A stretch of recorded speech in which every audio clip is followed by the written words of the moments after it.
ethics forms that they need to in advance of these hearings. They said in a letter, quote, "This schedule has created undue pressure on OGE's staff and agency ethics officials to rush through these important reviews. More significantly, it has left some of the nominees with potentially unknown or unresolved ethics issues shortly before their scheduled hearings."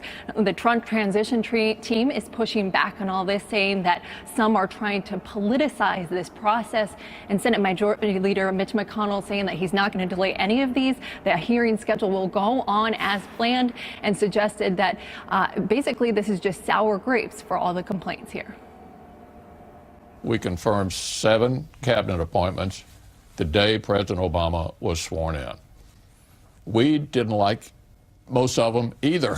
All of these little procedural complaints are related to their frustration at having not only lost the White House, but having lost the Senate. I understand that, but we need to sort of grow up here and get past that. And 9 of Trump's cabinet nominees are going to face sharp questioning up here on Capitol Hill this week alone, and including tomorrow, starting with Senator Jeff Sessions for Attorney General. The Trump transition team, though, they say they are confident. They say they believe that all of their nominees will be confirmed. Allison, Chris? All right, Solon, thank you very much. A lot to discuss. We have CNN political commentator and host of CNN Smerconish, Michael Smerconish. Good to see you, my brother. Let's begin with the Trump feud with Meryl Streep. Your take, is this just the elites proving why Trump won?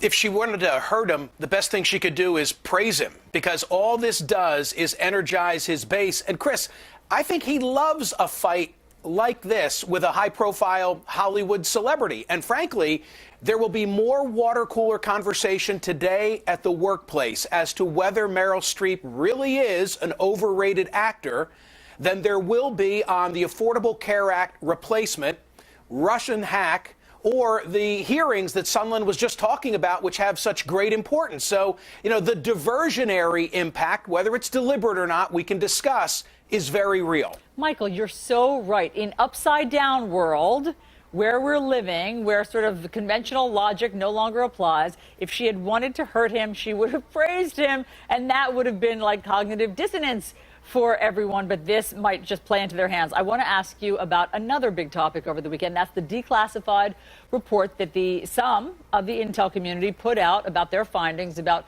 Russian hacking. Did that answer your questions, that report? No, absolutely not. And I paid very close attention to your recent interview with Mr. Woolsey, who acknowledged that, as General Hayden said to me on Saturday on CNN, that report was a brick shy of a load. Now, I get the argument that says they'd be giving up their sources if they were to tell us more. But what made me uncomfortable was the way in which the media was reporting on that 25-page report as if it contained great substance, when, at least to my eyes, there was none. It was all generalities. It was all sweeping assertions. But I'm a trial lawyer. I want to see an affidavit. I want to see some type of thumbprint. I want some evidence, something